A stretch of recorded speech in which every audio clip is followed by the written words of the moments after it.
Começa agora mais um podcast, Permita-se, com Selma Silva. Sejam bem-vindos a mais um episódio do nosso podcast, o Permita-se. E hoje nós estamos aqui muito bem acompanhados, mas antes de eu apresentar o nosso convidado, muito especial, confesso para vocês que eu estou emocionada, porque era um grande desejo que ele viesse. Daqui a pouquinho vocês vão concordar comigo como que vai ser especial esse podcast. Vou pedir para você já se inscrever no nosso canal, curtir o nosso vídeo, encaminhar para as pessoas que você acha que faz sentido e assim fazer um pedido carinhoso. Fica com a gente até o final, por favor. Será uma honra para nós, dá essa honra aí para nós. Então eu quero apresentar para vocês o nosso convidado, ele que é expert em PNL, e agora está aí graduando, buscando mais uma graduação na área de psicopedagogia. Ele é hipnoterapeuta e também, preste atenção, muito importante, ele é o primeiro treinador comportamental de alto impacto autista do Brasil. Com vocês, Marcos Canindé, seja bem-vindo, meu querido, meu amigo, chegou o grande dia. Muito obrigado, o prazer é todo meu de estar aqui com vocês hoje, bastante esperado também, né? Sim. Tivemos ali algumas remarcações, mas estamos aqui hoje, né? É um homem com agenda difícil esse menino, gente. A agenda complicada, mas a gente consegue encaixar todas as coisas. Isso mesmo, mas então seja bem-vindo. Obrigado. O Permita-se é um podcast assim, onde a gente gosta de trazer histórias inspiradoras. Eu te conheci tem algum tempo e eu sei que a sua história é muito inspiradora, então esse é o grande desejo que eu tinha, que você estivesse aqui para estar dividindo essa história com o nosso público. E eu quero que você se apresente, conte um pouquinho quem é o Marcos Canindé. Eu te chamo de Marcos, mas eu acho estranho, porque eu gosto mesmo é de Canindé, te conheci como Canindé. Perfeito. Fique à vontade. Maravilha. Então, contar um pouquinho da origem do meu nome, em primeiro lugar. Sim. O nome do meu pai é Marcos e do meu avô materno é Francisco Canindé. Então, daí veio essa junção de Marcos e Canindé para que os dois pudessem ser homenageados. Canindé vem realmente da Arara Canindé, né? Já é uma questão cultural mesmo, da família da minha mãe. O Marcos Canindé é um menino que nasceu e cresceu no Rio de Janeiro, no Complexo do Alemão, tendo ali algumas peculiaridades, né? Algumas coisinhas diferentes das outras crianças. Mas quando eu tinha média de uns 2 anos, a gente se mudou para São Paulo. E ali foi onde essas mudanças apareceram. Quando você fala assim em mudança, é na personalidade. Você está falando de personalidade. Personalidade, comportamento, essas coisas. Era um pouquinho diferente das outras crianças. Quantos anos você tinha nessa época? 2 anos aproximadamente. 2 anos. Com 2 anos, a gente quando começam... aos 2 anos de idade, você começa a ter uma noção mais clara que a criança tem uma possibilidade de ter autismo ou não.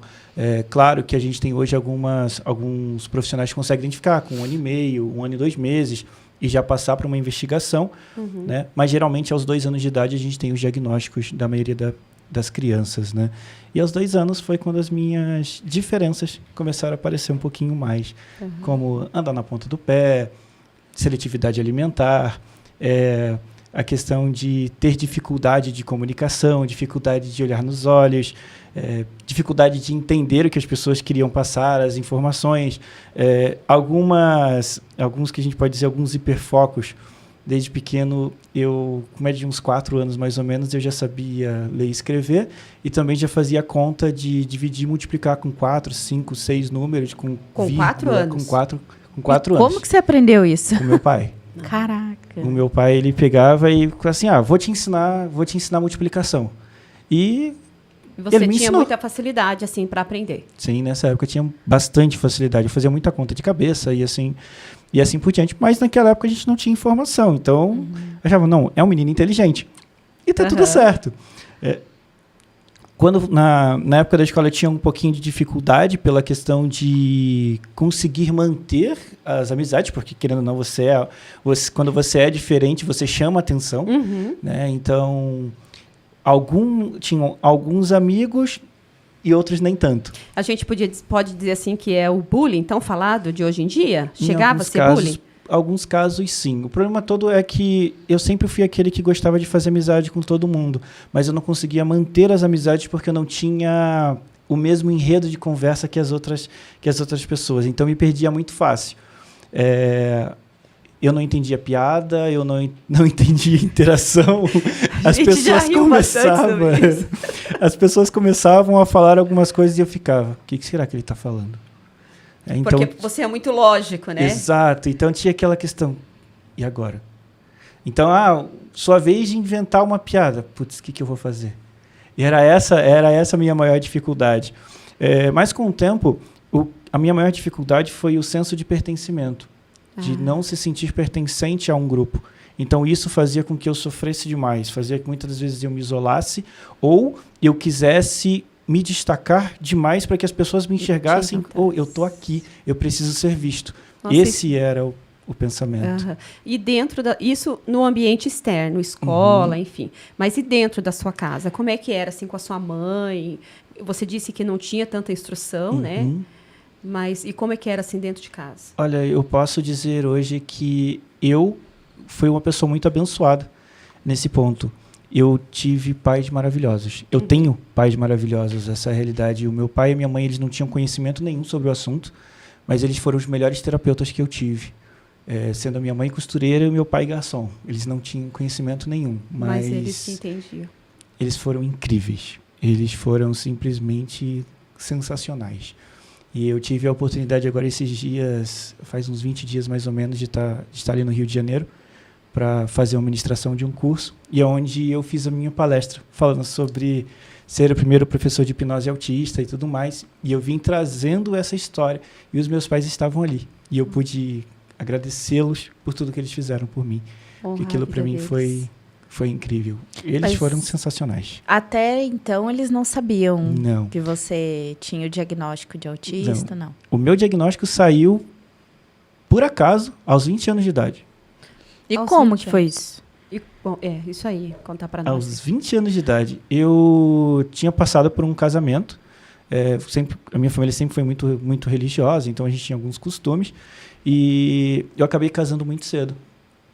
E esse casamento não deu certo. Isso fez com que eu tivesse entrado em depressão, tivesse tentado suicídio e tudo mais. Só que minha imunidade baixou demais. Eu acabei tendo pneumonia por 3 vezes seguidas. Caramba. E em uma dessas vezes, na última vez, na verdade, eu fui internado para poder fazer alguns exames e tudo mais, mas o médico percebeu que os meus comportamentos eram diferentes. Isso já de volta no Rio, que aos 8 anos eu voltei para o Rio de Janeiro, percebeu que os meus comportamentos eram diferentes. E quando ele percebeu isso, ele chamou o psiquiatra para conversar. E dali o psiquiatra pegou e falou assim, olha, preciso conversar com você. Minha suspeita, eu tenho 99% de certeza que você está dentro do transtorno do espectro autista. Aí eu falei para ele, o que é isso? Até para você, naquele momento, era você nem novidade. sabia. Era novidade. Você Eu nem sabia o que era, nunca tinha ouvido falar. Aí ele começou a explicar, olha, o autista é aquela pessoa que tem umas dificuldades, ele não entende duplo sentido, ele tem muitas crises, ele acaba sendo agressivo, explodindo fácil e tudo mais. E tudo foi fazendo sentido. Foi. Algumas coisas foram encaixando e aquela raiva começou a crescer dentro de mim. Eu virei para ele e falei assim, você tá louco? A minha vida inteira, eu tentei parecer normal para poder conviver no meio da sociedade, para estar no meio das pessoas, para você falar para mim que eu sou esquisito. E eu rasguei o diagnóstico. De primeira não aceitou. E fui embora. Caramba. E o sentimento era de raiva. Muita raiva. Do médico. Muita raiva da minha história. Porque a vida inteira eu tentei usar uma máscara para que eu pudesse ser aceito na sociedade. Com as minhas dificuldades, eu tinha que esconder as minhas estereotipias, eu tinha que esconder as minhas alterações sensoriais, eu tinha que fingir olhar para as pessoas quando eu não conseguia olhar, eu tinha que aprender a aceitar que algumas pessoas me abraçassem e quando elas me abraçavam, a vontade era de avançar em cima delas porque que elas estavam me abraçando. E eu tive muita raiva da minha história, na verdade. E foi daí que eu decidi, eu vou embora. Vou embora para outra cidade. E aos 20 anos de idade eu me mudei para Curitiba. Aí você veio para Curitiba. Exatamente. Eu conheço a sua história. Me emociono com as suas histórias, então tá tudo bem, tá? Se eu chorar. Mas eu gostaria que você contasse para o pessoal que está assistindo aquela história da sua mãe, quando ela pedia para você colocar a camisa. Porque você tem um personagem preferido, né? Beleza, conta show aí. de bola. Essa veio do meu pai, na verdade. Do seu pai. Assim, minhas maiores dificuldades, olhar nos olhos das pessoas, entender metáforas, duplo sentido, piadas e assim por diante, e estar no meio das pessoas. E eu lembro que um dos dias eu cheguei da escola, fui até meu pai e falei para ele assim, pai, por que eu sou tão? Ele olhou bravo para mim assim e falou assim, que isso, moleque? Que negócio é esse que você é tantã? E eu falei assim, porque os meus amigos da escola, nenhum deles querem ficar perto de mim. Eles me chamam de esquisito, falam que eu não consigo conversar direito e eu me sinto estranho. Eu não consigo ir na igreja e falar lá na frente o recitativo com as outras crianças, eu não consigo apresentar as coisas na escola, eu não consigo fazer amigos e as pessoas falam que eu sou esquisito. Aí ele pegou, olhou bem sério para mim e viu que eu estava chorando. Sentou no chão do meu lado. Falou assim, você gosta de Cavaleiros do Zodíaco, né? Eu falei, gosto. Qual que é o seu cavaleiro favorito? Eu falei, o Chaka de Virgem. Ele falou, então vamos fazer o seguinte. Toda vez que você precisar entrar num lugar, que você precisar se expor, eu quero que você imagine que você colocou a armadura do Chaka. E a partir daquele dia, todo lugar que eu precisava ir, eu colocava a minha armadura primeiro. E eu era tão impactante que eu chegava a sentir como se a armadura estivesse pressionando o meu corpo. Legal isso. E foi dali que eu consegui modelar os meus comportamentos e ia conseguir conviver em sociedade. E nas minhas maiores dificuldades, o que eu fazia? Eu não conseguia entender o que aquela pessoa ali, o que eu tenho que fazer. Então eu via outra pessoa, acompanhava todos os comportamentos dela, via como ela falava, como ela se portava, como ela andava, e eu começava a copiar. Isso é bom, então eu vou usar isso aqui dessa pessoa porque ela é influente. Aí eu via outra pessoa, copiava a mesma coisa. Via outra pessoa, e assim eu fui modelando através do comportamento de outras pessoas. E, querendo ou não, aos pouquinhos eu ia me deixando de lado e usando uma máscara. Mas a minha armadura era o que fazia com que eu pudesse entrar e sair de qualquer lugar. Eu acho muito legal essa história. Gente, o nosso podcast hoje ele é necessário. Vocês estão entendendo o nível de conhecimento que a gente está tendo aqui hoje? É uma pessoa que passou por todas essas dificuldades e hoje está aqui se permitindo abrir o coração para nós. E, gente, olha, vamos lá. E o mais legal, né? Você falou que tinha dificuldade de estar no meio de pessoas, falar com pessoas. E hoje é isso que você faz, né? Sim. Como que você chegou nesse mundo? É uma somatória de coisas, né? Como eu falei, uma das dificuldades que a gente tem é de olhar para as pessoas. Quando a gente pega ali o DSM-5, que fala sobre essa dificuldade de interação... Só para quem não sabe o que é DSM. O DSM-5 é de onde vai sair o diagnóstico. É o relatório, digamos assim, o manual que vai dar o diagnóstico ali de doença. O manual das doenças para que as pessoas identifiquem qual é essa doença e possa chegar a um diagnóstico. É esse DSM-5 que os médicos usam para te dar um diagnóstico, independente de qual for. Né? Seja qual for a circunstância ou doença que você esteja passando. E uma delas indica que é a questão da interação social, né? Prejuízos na interação social. E esses prejuízos eles podem vir nessa questão da comunicação. E olhar é uma comunicação. Então você vai encontrar autistas que eles simplesmente vão focar nos seus olhos e não vão sair. Eles vão parecer um robô. E você vai começar a se sentir invadido. Da mesma forma que você vai ter aqueles que vão olhar e vai desviar o olho o tempo todo de você, que era o meu caso. Eu não conseguia olhar. Então minha mãe pegou e um dia ela virou para mim e falou assim, olha, vamos fazer o seguinte. Porque teve uma pessoa da família que falou que eu era uma criança falsa porque eu não conseguia ter contato visual. Nossa. E a mãe falou assim, então vamos fazer o seguinte. Que a gente tem que ouvir, né? De tudo é muita falta de informação nas pessoas. Ela falou assim, então vai lá, escolhe um ponto fixo no rosto da pessoa e foca ali. Só que o problema era esse, que eu parecia um robô. E eu ficava ali, tipo, você olhava. Eu nem piscava e ficava fixo ali. Aí ela falou assim, não, peraí, não tá dando certo. Então vamos fazer o seguinte, uma coisa que vai ser mais fácil pra você. Ela colocou o dedo numa certa distância, assim, no meu rosto, e falou, olha pra ponta do meu dedo. Eu falei, tô olhando. Ela falou assim, eu tô embaçada? Eu falei, tá. Então é assim, a partir de agora você vai olhar assim pras pessoas. Você embaça um pouquinho a vista, e assim você vai conseguir conversar. A partir daquele dia, eu passei a conversar olhando pras pessoas, só que eu embaçava a vista, para que eu pudesse ver todo mundo. E assim eu não pareceria uma pessoa falsa. Como que é o nome da sua mãe? Antônia. Antônia. E o pai? Marcos. O Marcos e a dona Antônia, hein? Que sabedoria. Mesmo sem ter a instrução. Porque hoje a informação está aí. Mas, né, Sim. sensibilidade, né? Pra De lidar não julgar com o filho. também o filho, né? Porque, De não infelizmente, julgar. tem pais que julgam, né, a criança. Que falam, não, você não tem que ser assim, né? Você tem que Exatamente. melhorar. E eles te acolheram, ainda bem. Demais. E Acolheram principalmente por demais. ser filho homem, né? O pai, às vezes, quer que o filho seja Mas colocado dentro da forte, caixinha, dentro daquela linha e vai, né? Uhum. Mas eu também sei que você tem um projeto muito legal, Canindé, que chama Autismo Sem Crise. Sim, Por que ele nasceu? E como que ele nasceu? certo. Voltando à questão do meu diagnóstico e a não aceitação, porque ainda é porque a ela gente vai não ser, finalizou, né? é porque A gente ele vai não- ser a resposta. Aham, Ele vai ok. ser a resposta do projeto Bom, Autismo Sem Crise. Isso aí. Quando eu vim para Curitiba, eu simplesmente decidi que ninguém ia saber sobre aquela informação que o médico me deu. Eu falei assim, eu sou normal, eu pareço normal e ninguém vai nem perceber. Só que de vez em quando eu tinha as minhas crises. E daí que as pessoas olhavam e falavam, esse cara é esquisito. Mas tudo bem, vamos lá. E eu casei e a minha esposa não sabia do meu diagnóstico. Ninguém sabia, na verdade. Nem os meus pais. Eu não contei para eles. Eu senti...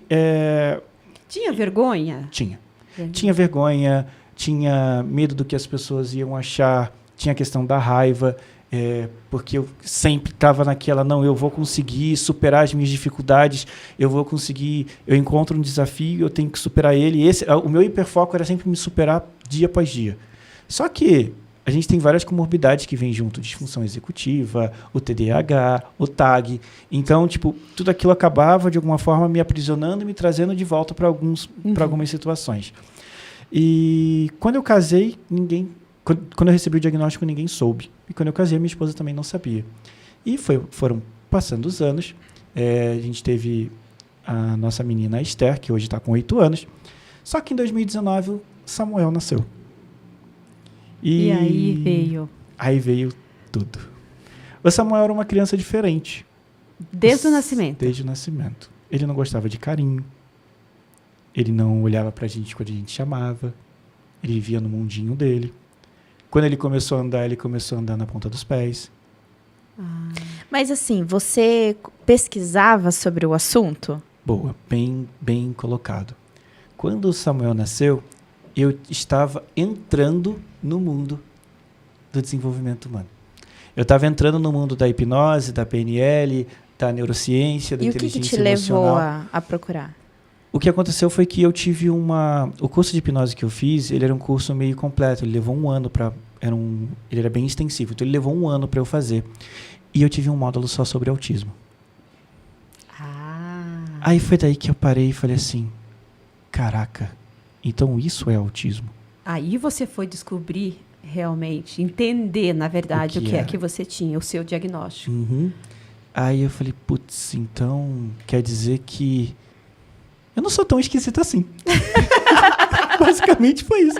Eu falei, beleza, vamos continuar essa história aqui, tá tudo certo. E isso foi ali em 2019.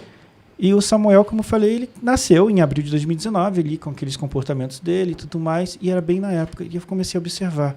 Puxa, o que fala nesse módulo aqui, o Samuel tem. O que fala nesse módulo, o Samuel tem. E eu fui começando a... Ficar preocupado. Meu filho é autista. E o Samuel fez 1 ano e pouquinho e eu comecei a ver que ele não falava, que ele não comia, que ele andava só na ponta dos pés, que ele não gostava de carinho, que ele não tinha contato visual. E aquilo gente para você tava- já era familiar. E aquilo começou a pesar. Porque a gente estava no meio da pandemia daí, em 2020. E não tinha como levar ele no médico. Assim que liberaram as consultas eletivas novamente, ele tinha 2 anos e 1 semana. Eu levei ele, a pediatra já marcou o neuro. Na mesma semana, eu saí de lá com o diagnóstico do autismo do meu filho. Só que, para quem é leigo, assim como eu sei algumas coisas desde que eu te conheci. Te agradeço por isso. Ele tem o autismo, não são... Como que classifica? Níveis. Níveis de níveis autismo. de suporte. Níveis isso de que eu ia suporte. entrar agora. Exatamente isso. Eu sou autista de suporte 1. Isso quer dizer que eu não deixo de ser autista, mas o suporte que eu preciso são poucos. São poucas as coisas que eu preciso de auxílio. Tem o autista de suporte 2, que vai precisar de auxílio um pouquinho mais, tem um pouco mais de dificuldade de coordenação motora, tem dificuldade de se regular, talvez não consiga controlar uma crise sozinho. E tem o autista de suporte 3, que é aquele que não vai falar, que vai ser eternamente, entre aspas, uma criança de 2 anos de idade. Sempre dependente. Exato, sempre de um dependente de alguém. E o meu filho, quando nasceu, quando ele recebeu o diagnóstico, estavam naquela discussão. Ele está no suporte 2 ou no suporte 3? Então ele estava naquela... Talvez pela idade é mais difícil de primeiro assim já dar o diagnóstico? Exato. Quando a criança não fala, quando ela não tem essa questão da fala, eles já jogam direto para o suporte 2. Aí tem essa questão de ver, consegue ir no banheiro sozinha, tem as funcionalidades normais, tem contato visual? Não tem. Então, aí ele falou, momentaneamente, suporte 2, mas eu acredito que o Samuel esteja no suporte 3, mas a gente vai conseguir perceber isso aí ao longo desse ano. E aquele ano foi um ano bem, bem complicado para a gente, porque depois, na segunda consulta com o neuro, o Samuel saiu como ele acreditando que realmente fosse suporte 3. Só uma pergunta. Nessa época, tua esposa já sabia do seu diagnóstico? Ninguém sabia ainda. Ninguém sabia ainda. A gente vai entrar no meu diagnóstico por causa do Samuel. Sim. O que aconteceu foi que... Só um pouquinho, deixa eu te cortar um pouquinho antes. Qual era o seu sentimento vendo o diagnóstico do seu filho e você sabendo que tinha alguma coisa ali dentro que você precisava expor? Culpa. A culpa. Eu me sentia responsável pelo fato do meu filho ter nascido autista. E o que aconteceu foi que 3 meses depois do diagnóstico dele, eu estava saindo para atender um cliente, entrei no carro e eu travei. E eu não conseguia me mexer. Eu travei com o pé no acelerador, o carro, acho que virei a chave, a minha sorte o carro não estava engatado, mas estava aquele aceleradão. Aí o meu amigo pegou e me puxou para fora do carro. Falou, você tá bem? Eu falei, não. Eu falei, eu não tô bem. Ele pegou na hora, me levou para o hospital, dali eles falaram, você teve uma crise de pânico. E aquilo para mim foi um tiro, porque eu falei, como assim? Eu trabalho ajudando as pessoas a lidarem com pânico, com ansiedade, como você vai falar para mim que eu tenho uma crise de pânico? Aquilo para mim foi uma afronta absurda. Mais uma afronta que você não aceitou. Daí eu respirei fundo.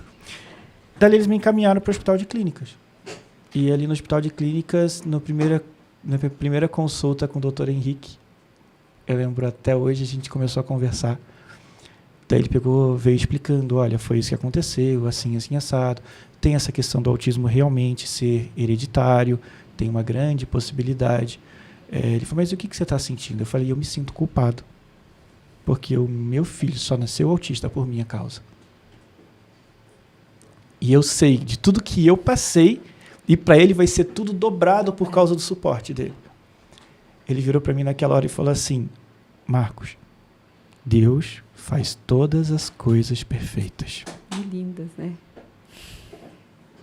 Se você, ao longo dos seus 30 anos, soube fazer com que o autismo fosse um detalhe na sua vida, o que é que você não pode fazer pelas outras famílias que estão sofrendo com a mesma situação?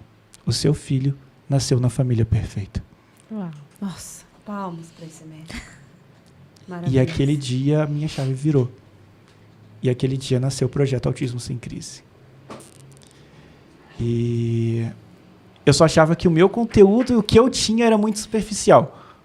Daí foi isso que eu fui buscar ali na formação de treinador de alto impacto. E aí foi lá que eu te conheci. E ali foi... E lá também eu vi a sua transformação. Eu sou testemunha da sua transformação e já estou chorando. Mas continue.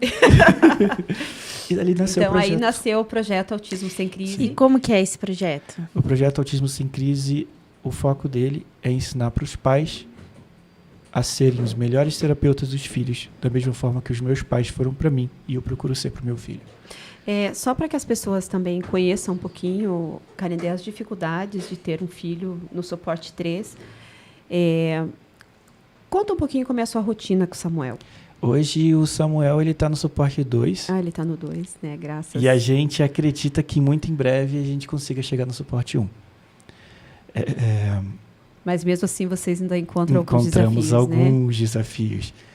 O Samuel ainda não. Faz um mês que ele passou a comer.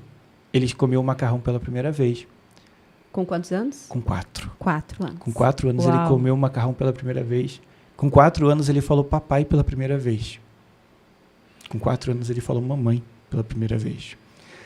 Acho que o maior sonho da nossa vida é poder um dia ouvir o Samuel falar papai eu te amo. E eu vou lutar por isso, dia após dia, para que isso aconteça. Dia após dia, para que um dia eu possa olhar para o meu filho e ver ele falando isso para mim. Transtorno do sono. Ele dorme quantas horas por dia? Hoje ele está dormindo média de 4 a 5 horas por dia, mas o Samuel dormia 2 horas por dia e por um período ele dormiu 2 horas a cada 48.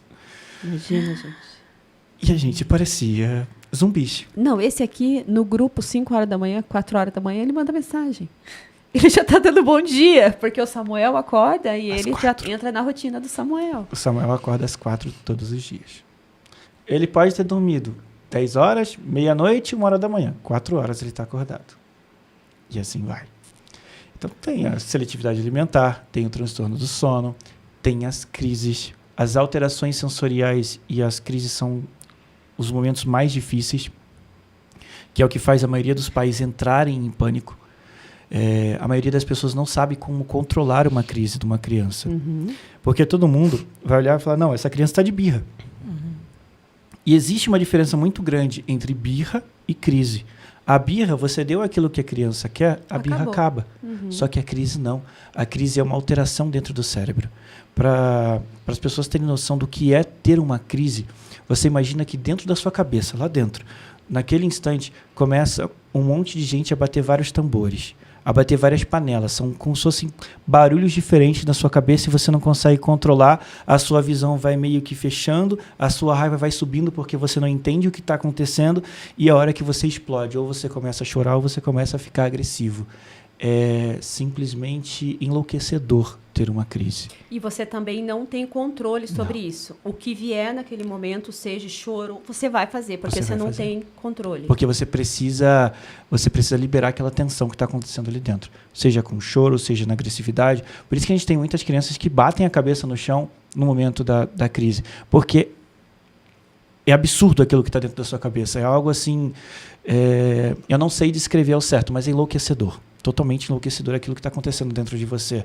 As suas emoções, todas elas desregulam, os seus sentidos, os 5 sentidos, eles ficam totalmente desregulados, você começa a se apertar, porque você quer sentir, ali a sua sensação que você está ali, que você está vivo, né? É algo assim absurdo. E naquele instante a única coisa que você precisa é se sentir seguro, confortável e pertencente. Abraço pode? Pode. Pode abraço. Mas mesmo daqueles que têm problema com abraço? O projeto Autismo Sem Crise, o objetivo dele é esse. Ensinar principalmente o que você faz numa situação de crise. Eu recebi uma cartilha sua, que Uhum. nós temos na família, né? Um sobrinho que é autista. E foi muito esclarecedor. Ele vai fazer agora, na sexta-feira, 9 anos. Mas ele é, claro, bem diferente, menor, né? A fala, enfim. E mesmo a minha irmã, minha sobrinha, buscam, né, todas as informações. Muito, quer dizer, quase tudo que estava naquela cartilha foi de aprendizado para ela. Depois ela me ligou agradecendo, né? E ela também quer muito te conhecer. E quem estiver assistindo a gente, se quiser essa cartilha, como que consegue pegar a sua? Me manda mensagem ali no meu Instagram. Fala aí E aí do no meu Instagram. link, no link do meu Instagram, inclusive, tem ali o link para poder adquirir a cartilha. É Marcos Canindé. Aí colocou Marcos Canindé, você já vai me achar e daí aparece lá o hipnólogo autista. E essa cartilha, esse projeto veio para os pais. O objetivo dele hoje é para os pais. A gente tem duas linhas dele. O projeto Autismo Sem Crise é para os pais e o projeto Autismo Sem Crise Mais é voltado para os adolescentes e adultos, para que eles vão até a clínica e ali eu trabalho junto com eles. Então, o objetivo não é ser algo assim robótico. Para você ter noção, a terapia de hoje, nós estávamos com luvas de boxe para eu ensinar a controlar a raiva. E essa é a ideia. Dias atrás, eu atendi um menino que, para ensinar ele a controlar sobre hierarquia, respeito, a gente jogou xadrez. Então, identificando qual que é a necessidade daquele autista em específico, a gente vai usar o que for necessário. Porque não tem como você mudar o comportamento. Você molda. Exato. Você usa a dificuldade dele para ensinar. Exatamente. Traz uma a gente atividade, condiciona aquele comportamento. E Exatamente aí, isso. hoje, você, com o projeto Autismo Sem Crise e hipnoterapeuta, expert em PNL, treinador, palestrante, você dá cursos, eu já participei de um curso seu e é maravilhoso, indico. E a hipnose, como é que foi? E eu quero que você fale assim também da sua formação, claro, que te levou, que eu vi que você... O que levou você a fazer o curso da hipnose? Você amanheceu e falou assim, eu quero ser hipnoterapeuta? Não, aconteceu alguma coisa que te levou a isso. Até porque é um assunto que quase ninguém conhece, né? A hipnose, E tem muito hipnoterapia, demais. E aí eu queria que você contasse assim, o porquê que você chegou na hipnose e se você encontrou essas dificuldades, esses mitos, julgamento, crenças, isso tudo que a gente ouve por aí de ruim, né? Então, show. Eu tinha, acho que uns 7 anos e eu vi Fábio Puentes no programa da Eliana.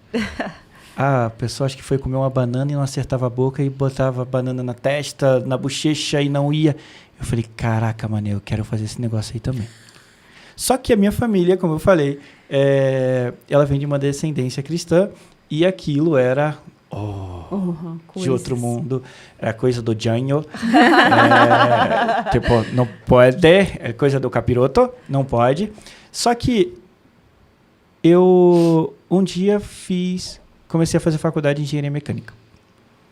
Umas questões pessoais minhas e do meu avô, né? Meu avô queria que eu fosse engenheiro de todas as formas, só que ele queria que eu fosse civil de birra. Eu fui fazer engenharia mecânica e eu precisava apresentar meu TCC e eu não estava conseguindo me concentrar porque eu estava com muito problema no trabalho, a questão em casa também. Samuel tinha acabado de nascer, eu estava numa sociedade que estava me fazendo muito mal, eu estava sendo passado para trás nessa sociedade. Sim. Então eu estava tendo ali, querendo ou não, muitos prejuízos financeiros, então a sua cabeça vai para o espaço. E a minha esposa estava sofrendo naquela mesma época com situação de ansiedade e depressão. E eu falei, como é que eu posso ajudar ela sem falar para ela que eu vou fazer 5 anos de faculdade de psicologia? E como é que eu vou me ajudar a terminar esse TCC da faculdade sem... Eu não sei o que eu vou fazer. E daí eu fui e fiz uma pesquisa, como melhorar a concentração. E apareceu hipnoterapia. Legal esse negócio. Vou ler sobre. E nisso eu comecei a ler. Quando eu comecei a ler, eu procurei um vídeo no YouTube. Aí desse vídeo no YouTube eu achei legal. Eu vi lá que foi feito um convincer pelo Alberto Delisola, e eu vi que meu dedo aproximou. Eu falei, nossa, que da hora. Só que expliquei isso lá no curso, então não vou contar qual é o segredo. Né? E eu falei, nossa, que da hora, esse negócio funciona. E a partir dali eu falei assim, vou estudar esse negócio aqui. Aí eu peguei e fiz um curso online primeiro, de hipnose e entretenimento. E foi muito da hora, achei aquele troço super legal.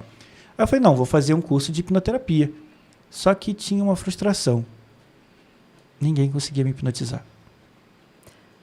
Pelo autismo. O autismo tinha fazia essa barreira. E foi que eu perguntei para o meu professor, ele falou assim, então, é porque a gente ainda não tem protocolos para hipnose no autismo. Tem muito pouco assunto falando sobre tem muito pouco estudo falando sobre esse assunto. E eu fiz um segundo curso. A mesma situação. Sem hipnotizar você. E eu comecei a ficar frustrado com aquilo. Só que eu saí hipnotizando todo mundo. O negócio era muito da hora. Colava a mão na mesa, vai ver o Arnold Schwarzenegger, vai tomar um copo de água achando que é cachaça e vai ficar bêbado. Era muito legal.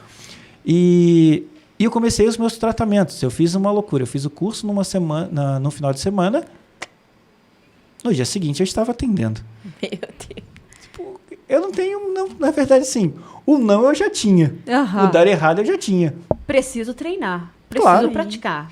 E só para as pessoas entenderem, existem essas duas vertentes da hipnose, né? Essa que é de entretenimento. Isso.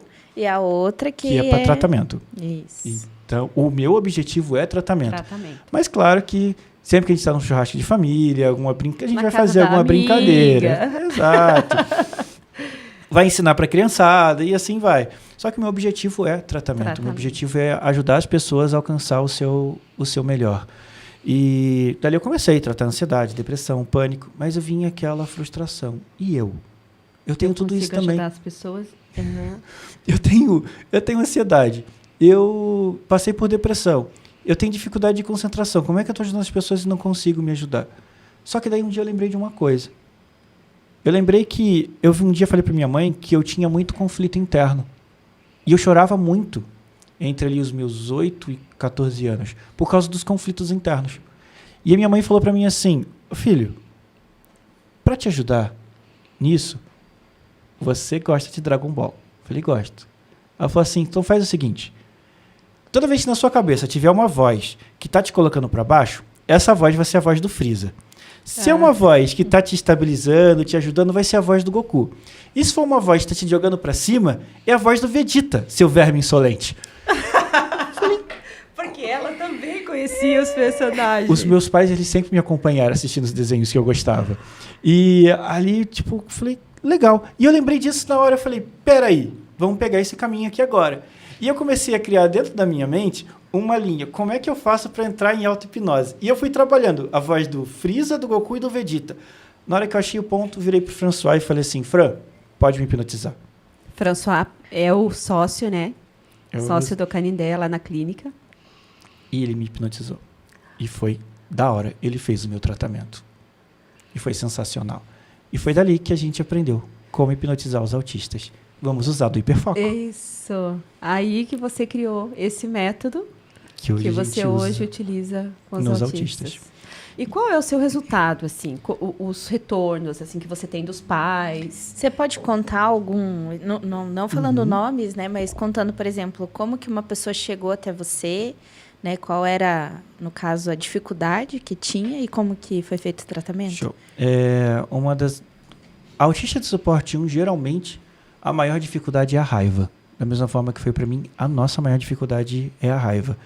E a disfunção executiva. São duas situações e eu já explico o que é a disfunção para facilitar. E ali a gente usa alguns procedimentos de hipnose para ensinar com que ela sinta essa raiva e deixe ela fluir pelo corpo.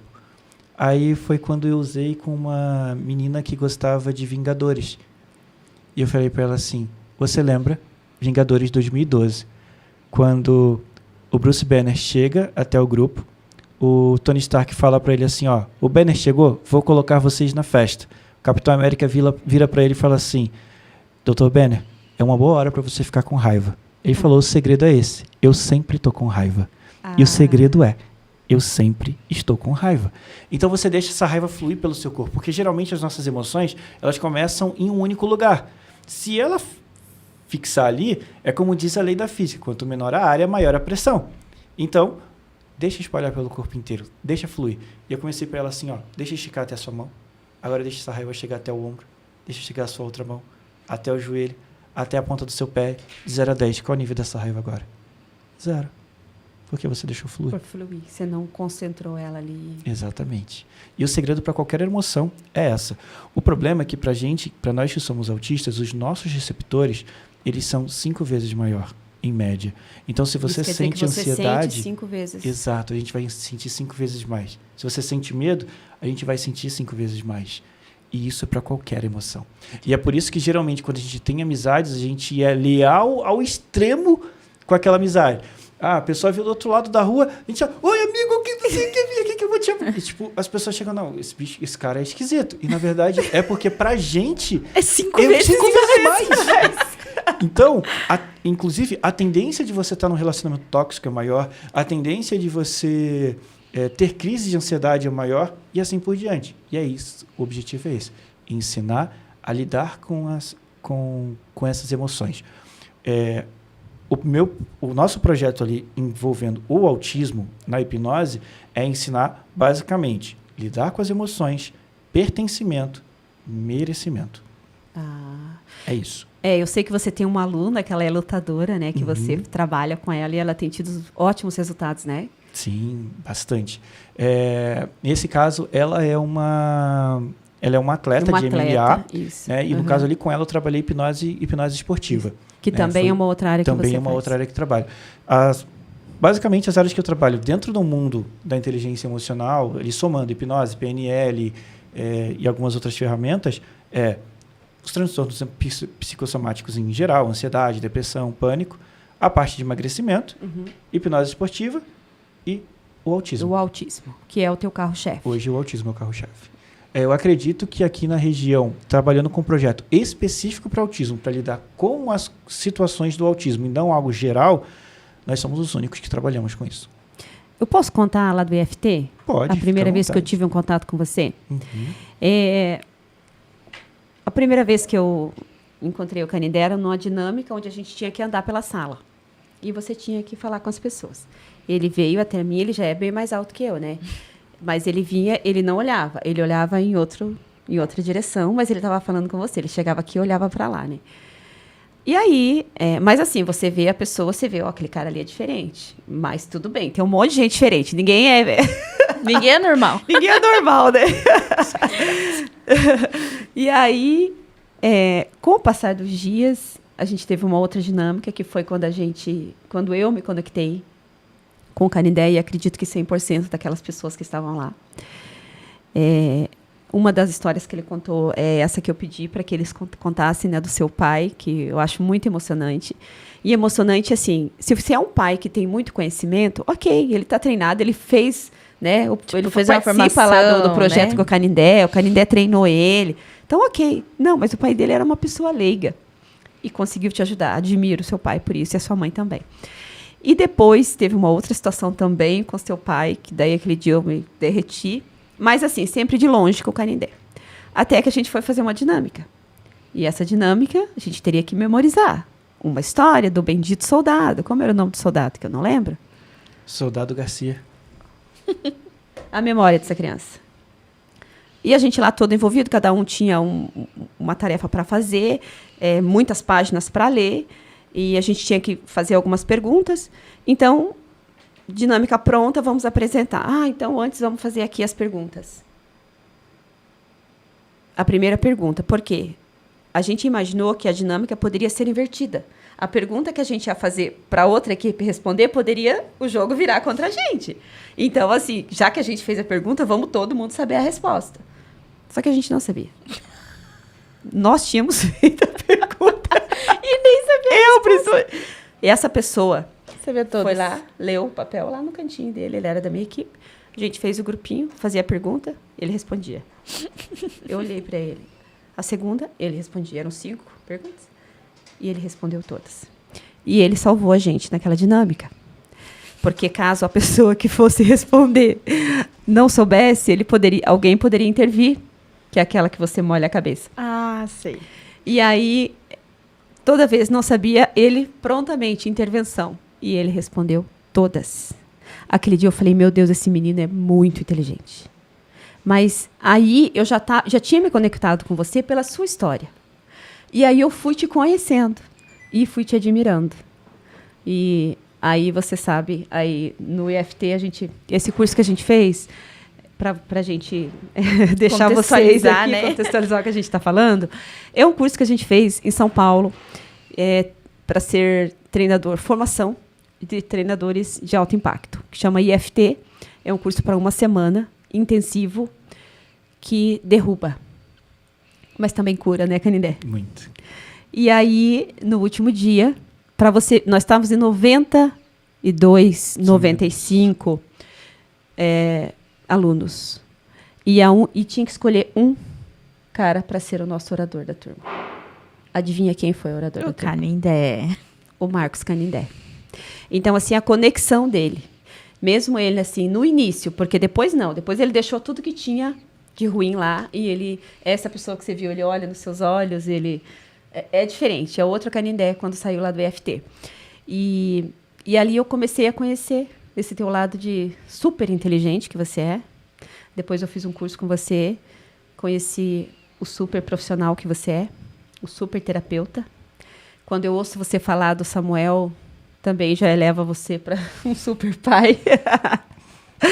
E é por tudo isso que eu gostaria que você tivesse vindo aqui estivesse aqui com a gente para contar essa sua história.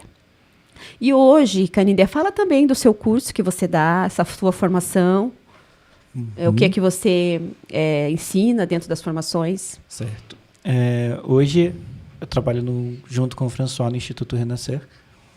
E ali a gente tem do Instituto, né, algumas formações, entre elas hipnose clínica, PNL e inteligência emocional. Uhum. Tem alguns outros projetos novos aí para saírem, como hipnose para vendas, PNL para vendas e assim por diante, mas o foco ainda está em cima desses 3. Né? E os projetos envolvendo o autismo, que daí esses projetos são meus, né? Daí sou eu quem conduzo.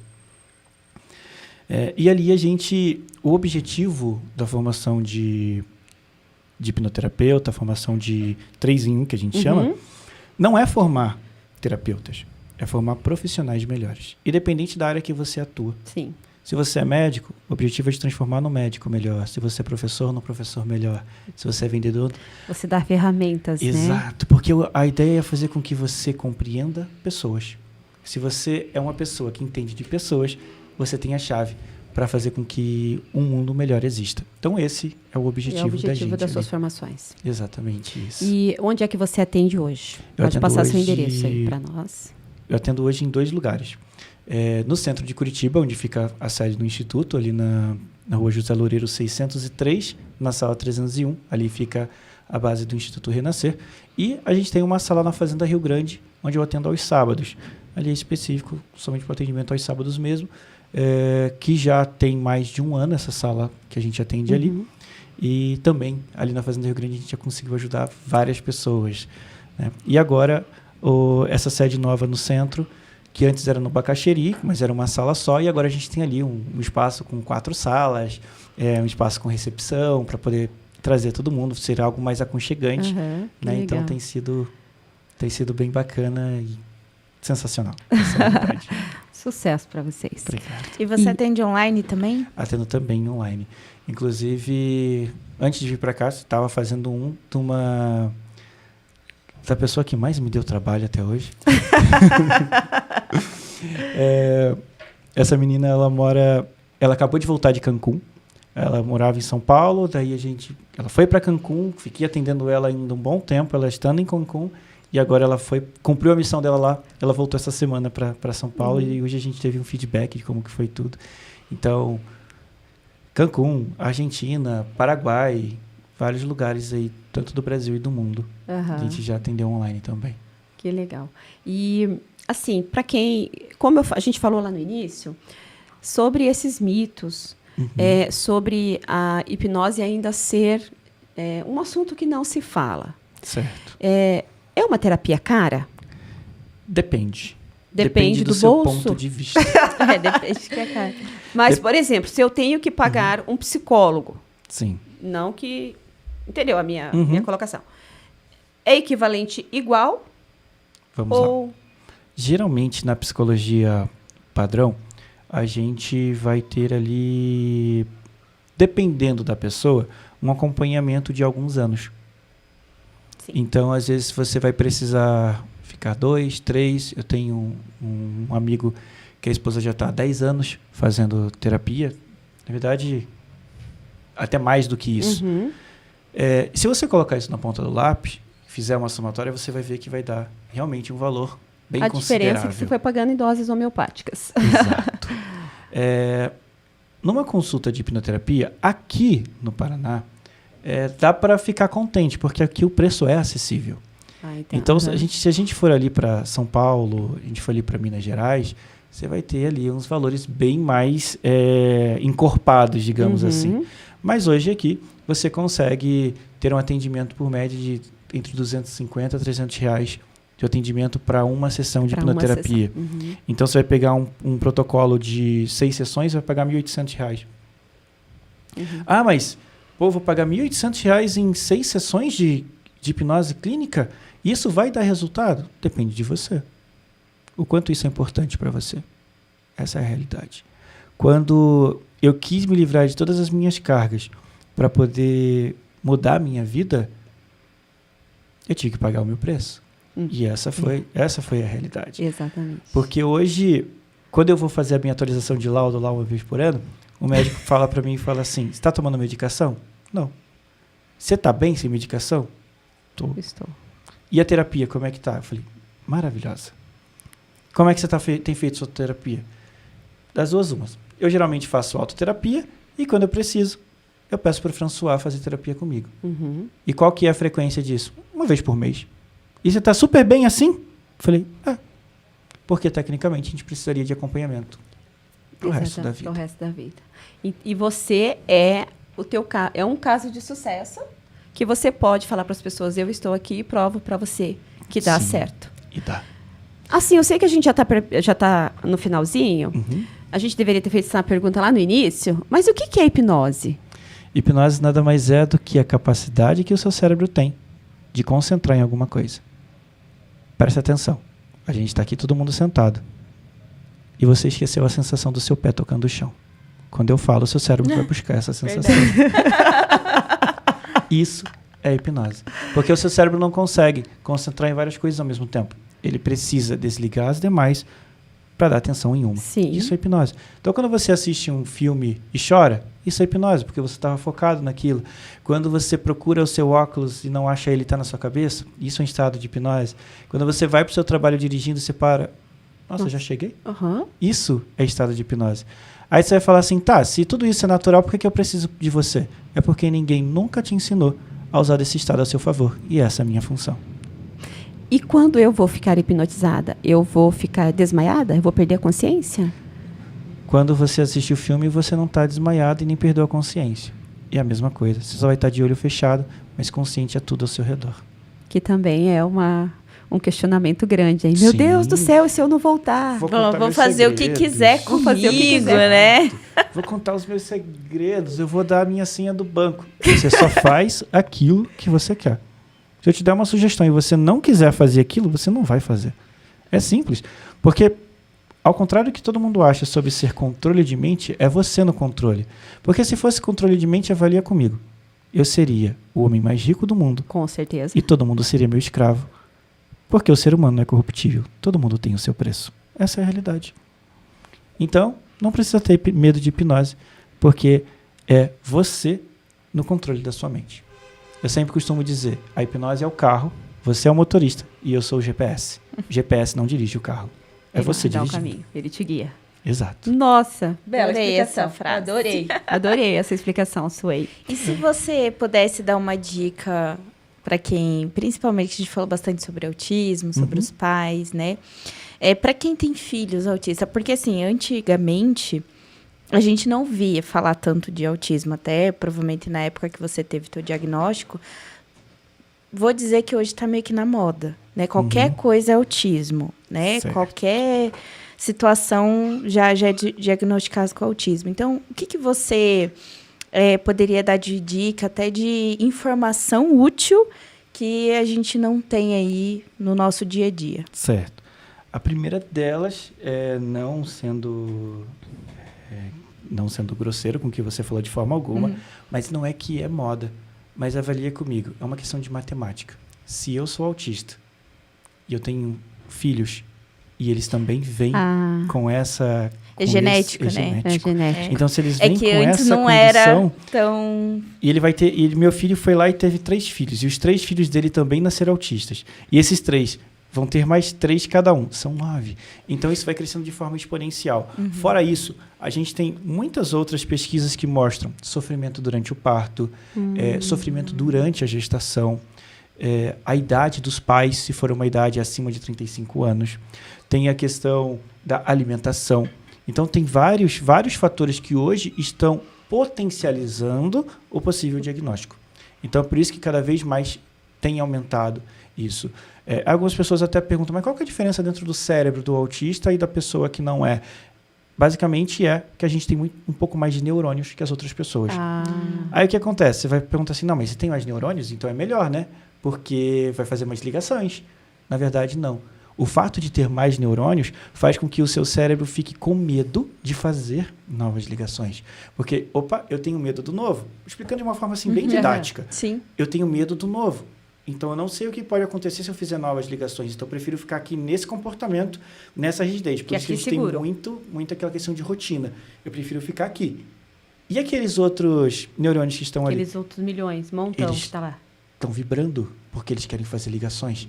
E quando a gente entra em crise, é como se esses milhões de neurônios começassem a vibrar a todo instante porque eles não sabem o que fazer. Essa é a realidade. O que você vai fazer?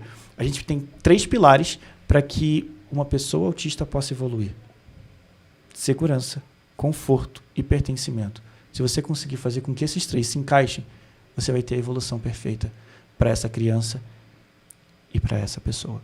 E quando você tem uma criança e essa criança é muito irritada, e geralmente a mãe gosta de gritar, porque a paciência chega uma hora que acaba. Show. A gente ia falar então sobre ambiente. Uhum. Se você quer 70% dos resultados de qualquer pessoa depende do ambiente que ela está inserida. Isso inclui o autismo. Se eu estou inserido num ambiente que pode fazer com que seja um ambiente tóxico para mim, essa criança ela pode chegar ao nível 3. Da mesma forma que do nível 3 ela pode chegar ao nível 1. Só que tem um perigo: amadurecimento do cérebro. Tudo isso tem que acontecer durante o processo de amadurecimento. Passou desse processo? Esqueça. E qual que é o tempo? 25 anos de idade é a hora que o cérebro amadurece, é a idade que o cérebro amadurece. Porém, a gente tem aquelas fases de 7 a 12 anos, primeira infância, de 0 aos 7 anos, dos 7 aos 12, dos 13 aos 21 e assim por diante. Hoje eu tenho um menino chamado Léo, que eu atendo ele tem 30 anos. O Léo é maior do que eu. E ele é forte. O Léo é uma criança de 2 anos. E quando ele tem crise, como é que faz? eu tive que, em uma das situações, imobilizar ele dentro de sala. Caramba. Porque ele é muito forte. Ele é forte. E a mãe dele é pequenininha. É assim, realmente de assustar. De assustar. E eu tive que, um dos dias, imobilizar ele. E com o tempo a gente foi trabalhando. E na última crise que o Léo teve, a gente controlou ele somente fazendo ele se sentir confortável no ambiente. Eu vim ali, abracei ele sentou do meu lado, cruzou as mãos dessa forma comigo, deitou no sofá e a crise dele passou. Conforto, segurança e pertencimento é a chave para tudo. Viu? Anotado. E quando você conta a sua história, fala do seu diagnóstico, dessa culpa, você acha assim que você encontrou um propósito quando você se permitiu e aceitou ser um autista? Sem rótulos. Tô falando com amor, tá? Sim. Quando eu aceitei quem eu era de verdade, a minha vida mudou totalmente. Mudou a compreensão que eu tinha com meu filho. Mudou a ligação que existe entre nós dois. A gente se comunica pelo olhar. Tipo, ele não fala, mas de olhar a gente sabe o que o outro quer fazer. Então, mudou a comunicação, mudou o vínculo, mudou entender as outras crianças, entender as outras pessoas também. Teve um caso, uma situação em específico, que eu no projeto Autismo Sem Crise, que eu fui na casa dos pais. Esse foi presencial. E quando eu cheguei lá, o menino estava em crise. E o pai dele falou assim: Marcos, graças a Deus que você chegou. Faz 2 horas que ele está em crise. Ele está jogando tudo em cima da mãe dele, porque ele também tem o TOD. Ele está jogando tudo em cima. Que é um transtorno? Opositor desafiador.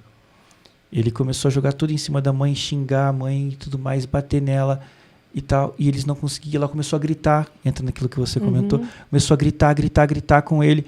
E o gritar no momento da crise só faz com que aquele barulho aqui dentro aumente. Então eu vou ficando mais agressivo. Se você tentar me bater, a minha raiva vai aumentar. Então, tipo, não bata, não grite, acolha. Esse é o segredo. E ali eu cheguei, olhei para ele e falei, sentei no meio do corredor da casa dele. Estiquei a mão para ele e falei assim, vem cá. Tipo, na mesma altura que ele, frente a frente. Ele veio, segurou a minha mão, sentou no meu colo. 42 segundos, a crise dele acabou. Porque ele se sentiu seguro, acolhido e pertencente. Nossa, isso é lindo, é mágico. E não é hipnoterapia, tá, gente? Ele não hipnotizou o menino para isso. Isso é conhecimento. Isso é conhecimento. Então, o Canindé é essa pessoa, como eu já disse, muito... Qual que é a palavra que eu uso? Eu nem sei mais o que dizer. Vou falar extraordinário. Necessário. Essa é a palavra que eu gostaria de dizer para vocês. É um profissional necessário. Como a Jéssica citou, os diagnósticos de autismo têm crescido e a gente entendeu o porquê cada vez mais. E o Canindé está aí para te ajudar. Você que é pai ou você que já cresceu um pouquinho e sente, né, está assistindo, esse vídeo chegou para você de alguma maneira e você consegue se identificar em algumas situações. Você que é mãe e, às vezes, percebe alguma coisa no filho, mas não quer aceitar que pode ter alguma coisa ali. Mas acredite, você tendo o laudo, o diagnóstico, você só vai poder ajudar o seu filho. Com certeza. Quanto antes você chegar no diagnóstico, antes o seu filho será ajudado. Pense no futuro dele. Canindé, eu quero te agradecer mais uma vez por você estar aqui. Eu quem agradeço. Deixa aí para nós um recadinho para os seus clientes, para as pessoas que te seguem nas redes sociais, para as pessoas que nos seguem. Pode aí, fica à vontade, fale o que você quiser. Eu vou usar sempre a mesma frase que eu uso em todas essas ocasiões. Eu cresci ouvindo uma frase: quem se define, se limita. E eu nunca permiti que o autismo me definisse, para que ele não me limitasse. Então não permita que nada e nem ninguém defina você. É isso. Uau! Palmas para o Canindé. Redes sociais, você disse que procurando lá Marcos Canindé. Já estamos lá. Vai encontrar você. Lá tem o link para os cursos, para a cartilha. Consegue entrar em contato com você. Tem o WhatsApp, o endereço da clínica. Vai lá conhecer a clínica, conversar com o Canindé. Se você tem esse receio da hipnoterapia, gente, conversa com ele. Ele vai te ajudar, vai te orientar, esclarecer. E depressão, ansiedade, depressão, pânico, fibromialgia, transtornos sexuais, transtornos emocionais, tudo a gente consegue isso aí resolver. E ainda tem a hipnose esportiva. Hipnose esportiva, hipnose no emagrecimento e hipnose no autismo. Perfeito e completo. Jéssica, suas considerações? Não, eu tô sem palavras, né? Tô chocada aqui, muita informação mesmo, até pra gente que é pai, né? E que conhece outros pais, é bom para a gente poder trocar informações, né? Às vezes a gente vê tanta coisa na internet, né? Quem está aqui assistindo vai ver. Quantos vídeos você assiste na internet? Quanto deles está trazendo realmente informação útil, que você pode usar tanto para a tua vida, que a gente nunca sabe no nosso futuro, quanto para as pessoas que estão ao teu redor, né? Então, isso aqui foi realmente muito útil. Obrigado, Canindé. E também, como você esteve aqui, você se permitiu. Queremos que você leve nosso troféu do Permita-se. Obrigado. Para que você guarde lá na sua... Que eu sei que você tem uma estante lá de troféus. Você faz uma dinâmica lá de troféus. E essa é a nossa maneira carinhosa de te agradecer por estar aqui com a gente. Muito obrigado. E para você, nosso muito obrigado por ter assistido aí nosso vídeo. Me segue lá nas redes sociais, no Instagram, eu.selmasilva. Jé Chamberlain. E até o próximo vídeo. Um beijo para vocês, fiquem com Deus. Tchau, tchau, gente. Tchau, tchau. Até mais. Obrigada, Canindé. Eu que agradeço. Obrigado a vocês. Tchau, tchau.